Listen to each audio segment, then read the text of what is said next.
Hey, what's up, guys? This is Ash Warren. I'm here today to do QB Comic Addicts contest. I was watching your channel. I really enjoyed all your stuff, man, and I really love Adam Hughes and J. Scott Campbell too. But I wanted to do this year contest. I guess maybe I don't know if I'm too late or not, but anyway, I'll go ahead and if it's too late, that's all right.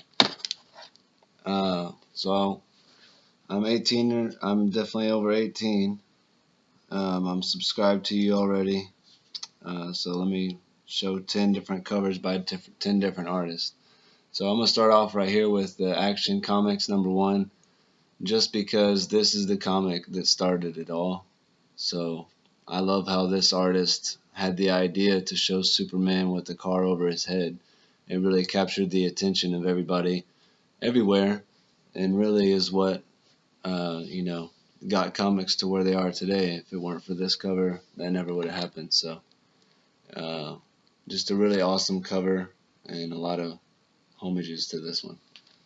So the next cover I'm going to go into is the man Todd McFarlane. Of course, if you guys seen my channel, you know I'm obsessed with Todd McFarlane. But anyway, I picked this comic and this cover because this is the very first comic I ever bought right here. I remember seeing it at Walmart when I was a kid or whatever, and I don't know if this is the same exact issue, but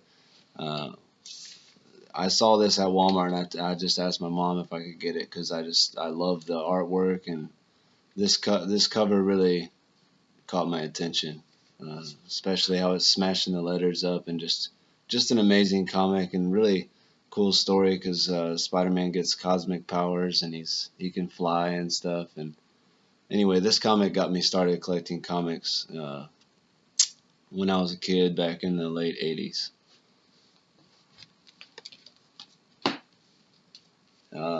This next one is Greg Capullo with McFarlane also, but this one I'm spotlighting Greg Capullo because he's a badass artist. At first, whenever Greg Capullo took over for Spawn, I was kind of pissed off when I was a kid because I love McFarlane, but Greg Capullo ended up being pretty badass himself, and he was kind of like the apprentice of Todd McFarlane. And without Greg Capullo, Spawn wouldn't be where it is today because Greg Capullo drew at least 100 issues of Spawn and even more covers. So he's a badass artist, lots of detail. So Greg Capullo is my #3 artist. This is a comic I bought when I was a little kid. It caught my attention. It's drawn by Simon Beasley. It's cool because it's Batman, but also the entire book is painted, and it's just a really badass art style and different. So it's pretty cool. And this comic is actually from when I was a little kid, so it's pretty cool. I started collecting comics in the late 80s, and then I didn't touch the comics until I got back from college, like maybe 20 years later. But this comic is Walking Dead #1, not the original, but I just like Tony more. I think he's a badass artist too. He didn't really draw that many of the Walking Deads. I think just the first 3 or 4 issues.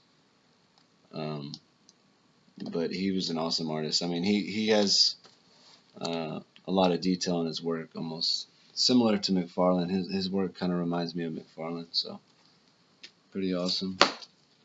Then this next one is Arthur Sweetum.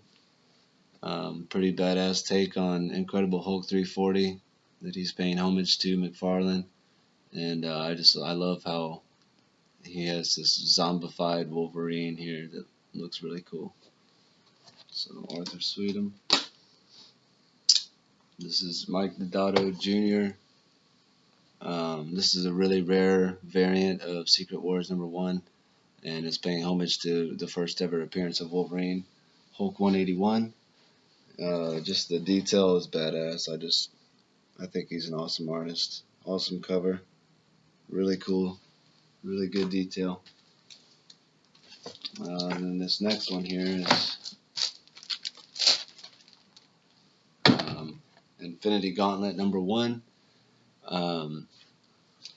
drawn by George Perez and Joe Rubinstein.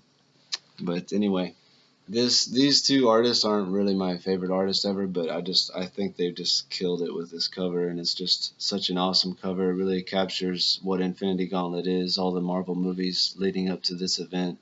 With he has the Infinity Gauntlet with all the powers shooting everywhere, it looks like, and just all the Infinity Stones and the knowledge and powers that they all encompass or whatever. But then you got all the superheroes all around the whole cover.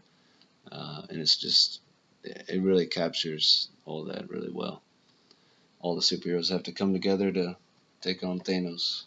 So that's pretty cool. 9.82, baby. And then this is probably one of my favorite artists right now, Francisco Mattina. It's a badass variant cover for Gamora #2. He's just an awesome, phenomenal artist, and I just love his artwork. And then for my last one, something a little different. Some of you guys on there, like I think Comic Hunter and some other guys, you guys draw, and I like to draw too. So this is one of my covers that I drew, that I actually have on eBay right now. I'm selling. If you look up in McFarlane Hero Comics, then you'll see this original artwork by me. I'm selling. I think the starting bid, I listed it for like $17.95, so it's not that expensive. It's the only one in the world that exists, but I draw these all the time, so keep a lookout if you ever feel like getting one. But I love McFarlane, so I got to pay homage to my boy. Anyways, thanks for watching, guys.